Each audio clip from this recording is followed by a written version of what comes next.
बोलायचं आहे, पण मी फक्त एवढं मला एकच सांगायचं की मला काही आठवणी सांगायच्या आहेत, की सन्माननीय विचारमंच आणि माझ्या मित्रमैत्रिणीला मला ना माझ्या काळातल्या आठवणी सांगायच्या आहेत. बरं सर, इतका मोजका वेळ म्हणले तुम्ही, मी इतक्या मोजक्या वेळात व्यक्तच होऊ शकत नाही. मला व्यक्त व्हायला भरपूर वेळ पाहिजे आणि तो नंतर सर आपण पुन्हा एकदा काहीतरी करूया आणि मी तेव्हा व्यक्त होईल. आता फक्त एवढं सांगायचं आहे मला की म्हणजे एक सर्वसामान्य शेतकरी आणि ते माझे वडील मूर्तीसारख्या गावातली. बरं ती कल्चर पण असं की आजपासून जवळपास 13-14 वर्षापूर्वी की माझ्या वडिलाला वाटायचं की माझी पोरगी ग्रॅज्युएट करायची, मला माझ्या मुलीला ग्रॅज्युएट करायचं आहे आणि मग ग्रॅज्युएट करायचं मी मग आता स्वभावानं खोडकर आगाऊ, त्याच्यामुळं नातेवाईक कोणी सांभाळायला तयार नाही आणि म्हणजे पुणे तर दूरच, तेव्हा औरंगाबादलाही ठेवण्याची तशी काही कॅपॅसिटी नव्हती. शिवाय लग्नाचं वय म्हणजे त्या काळात आपल्याला म्हणजे 17-18 वर्षात लग्न करून द्यायचे, त्यामुळे लग्नाच्या वयात घरापासून दूर शिक्षणासाठी मुलगी ठेवायची खूप कठीण आहे. वाळीत टाकण्याच्याही गोष्टी झाल्यात आमच्याकडं माझ्यासाठी, माझ्या आईवडिलांना. पण त्यांना ग्रॅज्युएट करायची होती मुलगी, त्यांची पार्श्वभूमी त्यांच्या मागं काय असेल माहीत नाही. म्हणून मग ही जी महत्त्वाची गोष्ट झाली माझ्या आयुष्यात की जालन्याला कोणी नातेवाईक ठेवायला तयार नाही, औरंगाबादला कोणी नातेवाईक ठेवायला तयार नाही, कारण दोन दुसऱ्या भीती होत्या की मी थोडीशी आगाऊ पण होते आणि एवढ्या म्हणजे अशा वयातली मुलगी सांभाळणं म्हणजे कठीण गोष्ट आहे, ती मुलगी घराच्या बाहेर, त्यामुळं मला कोणीही ठेवायला तयार नाही झालं. आणि मग त्यानंतर जवळ म्हणजे मूर्तीच्या जवळ कुठला पर्याय आहे की माझी पोरगी मला ग्रॅज्युएट करून बाहेर पाठवायची, आणि तो एकमेव पर्याय आम्हाला हा होता की आपलं संत रामदास महाविद्यालय.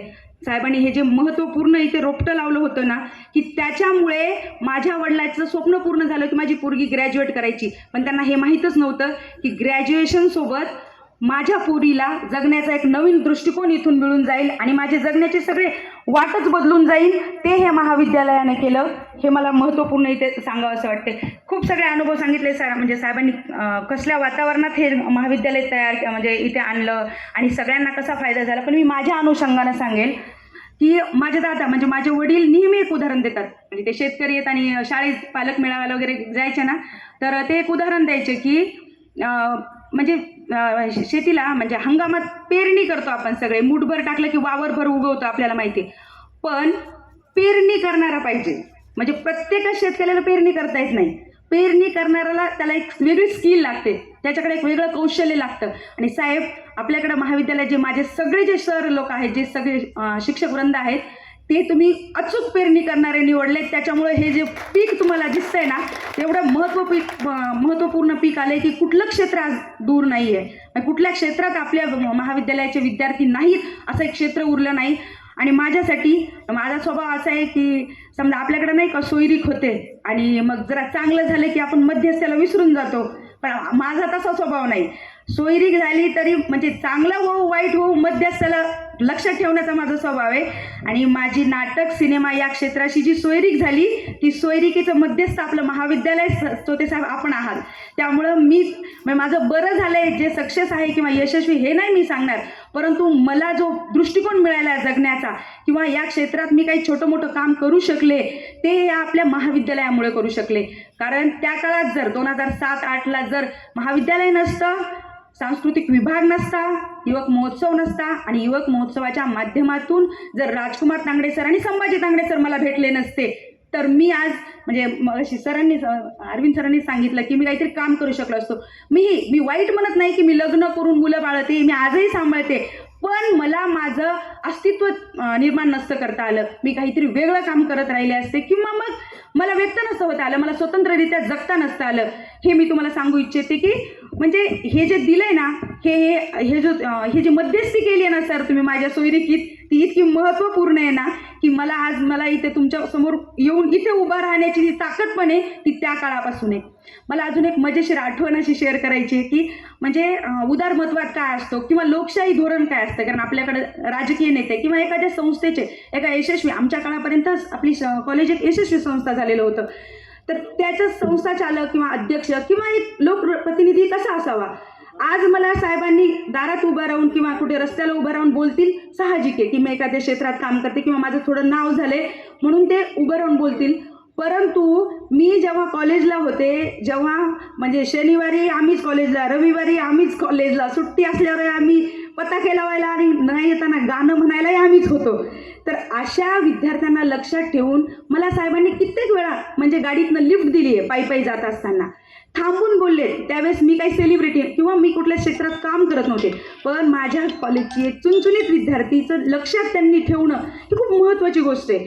त्यानंतर असाच एक कार्यक्रम झाला होता, म्हणजे आम्ही ग्रामीणची ढाल आणली होती यूथ फेस्टिवलला. आमची पहिली बॅच आहे सर की मुली त्यावेळेस पहिल्यांदा सहभागी झाल्या होत्या युवक महोत्सवासाठी, आणि त्या काळात ग्रामीणची ढाल आपल्या कॉलेजला मिळाली होती. तर तेव्हा असा सत्कार समारंभ ठेवला होता, आणि त्या सत्कार समारंभाच्या माध्यमातून त्या सरांच्या एक खूप पर्सनल अनुभव आहे, तरी पण एक काय म्हणजे मूल म्हणजे आपल्या कॉलेजचं मूल हे मूलच आहे, माझं मूल पण मूलच आहे, त्यांना समान वागणूक काय असते मला त्या अनुभवातून म्हणजे लक्षात आलं. सरांच्या मुलगी होत्या, दिदी आल्या होत्या, आणि आम्ही अशा साड्या नेसलो, तयारी केली, मस्त गाणे हे झाले आणि सगळं झालं. त्या आल्या आमच्याकडे, त्या म्हटल्या की तुम्हाला काही वाटतं का म्हणे, म्हणजे त्याही छोट्या आम्हीही छोट्या. त्या म्हटल्या की तुम्हाला काही वाटतं का, तुम्ही साहेबांच्या समोर साडी नेसली पदर नाही घेतला. आमच्यातले नेते जागे झाले. आम्हाला वाटलं आम्हाला कसं काय सांगणार तुम्ही पदर नाही घेतला, आम्हाला काही नाही, आम्ही साहेबांना कंप्लेंट करणार. सरांना आठवतही नसतं, कारण काय असतं आपण जेव्हा मोठे असतो तेव्हा लहान लहान गोष्टी आठवत नाहीत लहान लेकराच्या, पण लहान पोरांच्या मनावर ते परिणाम जास्त झालेले असतात. आम्ही लगे प्राचार्य सरांच्या केबिनला गेलो आणि मग साहेबांना सांगितलं आम्हाला त्या म्हणतात पदर घ्या, आमच्याच्यानं पदर घेणं होणार नाही. साहेबांनी सांगितलं, त्यांना बोलवलं, ते म्हणे आमच्या देखत थोडं रागवले त्यांना, घरी जाऊन त्यांनी चॉकलेट देऊन त्यांना समजावलं पण असेल, पण ही खूप महत्त्वपूर्ण गोष्ट केली की आमच्या देखत त्यांना रागवले. असं म्हणू शकत नाही तू, त्यांना त्यांचं व्यक्तिमत्व स्वातंत्र्य नाही का, आणि का पदर घ्यावा, त्या काय सासरी आहेत, त्या तर त्यांच्या माहेरी आहेत. म्हणजे हा उदारमतवाद, हे लोकशाहीवादी धोरण मला साहेबांचं त्यावेळेस जाणवलं. आता त्या किस्स्याचा हसू जरी येत असलं तरी ही गोष्ट मग आत्ता कळते की अरे हे महत्त्वपूर्ण असतं. म्हणजे आपल्याच मुलाला आपल्या महाविद्यालयाच्या विद्यार्थ्यांनी देखत 2 शब्द का होईना रागवणं, आम्हाला किती फॉर्म आला. आम्हाला वाटलं अरे आमच्यामुळे आपण बोलणे घातले दिदीला. त्या नंतर कळालं की असं नसतं, आपण असं करायला नव्हतं पाहिजे, पण ठीक आहे. त्याच्यात साहेबांचा तो पैलूही आमच्यासमोर आला, आणि अशा वेगवेगळ्या आठवणी आहेत, खूप महत्त्वपूर्ण आठवणी आहेत की मला म्हणजे इथून सुरुवात झाली माझी. मी बऱ्याचदा बोलले, सर मला सगळे म्हटले साहेब की तू नांदेडवरून येईलीस, बापरे तू काय एवढं, म्हणजे प्रत्येक जणांचं हेच मत होतं. माझे मित्रमैत्रिणी नेहमी म्हणतात तू कॉलेजला काय असतं रे सतत. मी आजच नाही सर, मी आले ना मूर्तीला तर मी कॉलेजला एक चक्कर टाकून जाते, मग मी सरांना फोन करते. आणि मला सगळ्यात महत्त्वपूर्ण गोष्ट ही वाटते की मला आता सगळे सरांसारखी ट्रीटमेंट देत नाही. एक मोठा म्हणजे मित्रपरिवार असतो ना, की तो मित्रपरिवारातला मोठा मित्र असतो ना, लहान मित्राला जसं सजेशन देतात ना, त्या पद्धतीची वागणूक आज मला मिळते. अजिबात कुणाच्याही वागणुकीमध्ये मी तुझा शिक्षक होतो कोणी एकेकाळी अशी ट्रीटमेंट मिळत नाही. आणि मग त्यांच्या माध्यमातून मला हे सगळं करायला मिळालं. मी पहिला माझा अनुभव असा होता की मी जेव्हा कॉलेजला होते तेव्हा आम्हाला म्हणजे शिकायला ठेवलं. मी बऱ्याचदा सांगितलं पण आहे, माझ्या वडिलांनी मला आणि माझ्या मैत्रिणी सपनाला शिकायला ठेवलं होतं. सपना, स्मिता, मी आणि अनिता अशा आम्ही 4 मैत्रिणी सतत आम्हीच असायचो. म्हणजे मागे पुढे आम्हीच असायचो. कुठल्याही कार्यक्रमाला मला गाणं अजिबात म्हणता येत नाही, पण प्रत्येक वेळी गाणं म्हणायला आम्ही यायचो. आणि प्रत्येक वेळी साहेब आले ना तितक्याच उत्साहानं कौतुक करायचे आमचं की अरे वा किती छान. बिलकुल आवाज चांगला नव्हता, हे मला खूप उशिरा समजलं इथून बाहेर घडले आहोत की बिलकुल आपला आवाज चांगला नव्हता. माझ्या अभिनय क्षेत्राला सुरुवात आपल्या महाविद्यालयापासून झाली, कारण मला यूथ फेस्टिवलला पारितोषिक मिळालं नाही, कारण आपल्याकडं नवरा बायकोचं काम पुरी करत नाहीत. म्हणजे आपल्याला शिकायला ठेवले आपल्या आई दादांना, आपण इथं नाटकात काम करायचं, आणि ते पण नवरा आणि बायको. मधुकर बिडवे आमचा होता, तो त्या काळात त्या कॅरेक्टरचा नवरा होता. मी म्हटलं मी नाही करणार, आपण नाही. माझ्या मैत्रिणीला केलं, मी तिलाही त्रास दिला की तू का करायली, आपल्याला गावाकडे घेऊन जाते, तू असं काही करू नको, आपल्याला शिकायला ठेवलंय. पण तिनं ते केलं, तिला पारितोषिक मिळालं, आणि मग त्याच्यानंतर मला खूप अस्वस्थ झाले. ते म्हणतात ना की मित्र नापास झाला तरी त्रास होतो, पहिल्या नंबरात पास झाला तरी त्रास होतो. मला सेम तसं झालं की सगळ्यांना बक्षीस मिळाली यूथ फेस्टिवलमध्ये. मी सांगते की आमच्या वेळेस ग्रामीणची ढाल आली, पण मला पर्सनली त्यावेळेस काहीच नव्हतं. मी फक्त सगळ्या याच्यात सहभागी म्हणून प्रमाणपत्र होते, आणि मी खूप रडू लागले. तेव्हा राजकुमार तांगडे सरांनी मला बघितलं.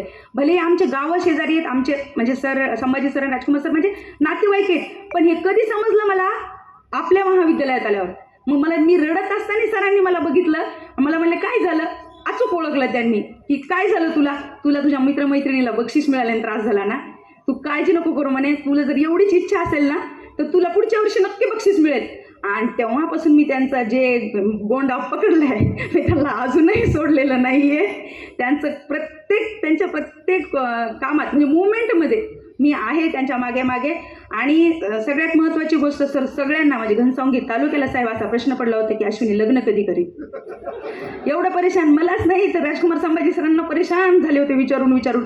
काही लोकांना नव्हतं वाटत, जे मला म्हणजे ज्यांना जेन्युइन माहिती होती की अश्विनी कशी आहे, पण बाकीच्या अर्ध्या म्हणजे घनसावंगीतल्या लोकांना त्रास होता की अश्विनी वालेकर लग्न कधी करेल. आता मी लग्न केलं, मला बाळ झालंय, 2 वर्षाचं आहे, 2 वर्ष झालं काम करीत नाही, कोणी फोन करून विचारलं नाही की तू कुठे आहेस, काय काम करतेस. पण मध्यंतरी एकदा आपली भेट झाली होती की सारांनी विचारलं की तू, आणि आत्ताही विचारलं साहेबांनी की तू नांदेडवरून आलीस. वा वा, ही खूप महत्त्वाची गोष्ट आहे. म्हणून मला काल प्रवास करून त्रास घेऊन इथं यावंसं वाटतं की माझा नवरा म्हणला की मंडळाचा अध्यक्ष, ॲल्युमिनियमचे सदस्य ते पण आहेत विद्यापीठाचे, माझे मिस्टर विनायक येवले ते आहेत सदस्य. पण ते म्हणले एवढं. मी म्हणलं इथेच माझी सगळी सुरुवात आहे, हे माझं दुसरं माहेर आहे. इथल्या माझ्या जगण्याला जो नवी दिशा मिळाली आहे, माझ्या विचारांना जी दिशा मिळाली ती आपलं हे महाविद्यालय, त्याच्यामुळे मी इथे कधीही येऊ शकते. आणि मला खूपच आवडतं इथे येऊन गप्पा मारायला, सरांसोबत बोलायला, साहेबांशी मध्ये मध्ये भेट होती त्यांच्यासोबत बोलायला. त्यामुळं मी खूप धन्य झाले. आणि साहेब तुम्हाला खूप शुभेच्छा. मला सर सांगत होते की आचार्य सर असे म्हणत होते की तू काही जिम्मेदारी घेणार आहेस का, साहेबांना सांग काही जिम्मेदारी घेणार आहेस का. फक्त मी एवढं म्हणेन या ठिकाणी की आता मला जेवढं सांभाळून म्हणजे बाळ वगैरे सांभाळून तुम्हाला जीही मदत म्हणू नाही शकत, पण जेही काही करायचं असेल तर मी असेल. मला तुम्ही सांगा. तुम्हाला खूप शुभेच्छा आणि तुमचे आशीर्वाद असेच पाठीशी राहू दे. धन्यवाद.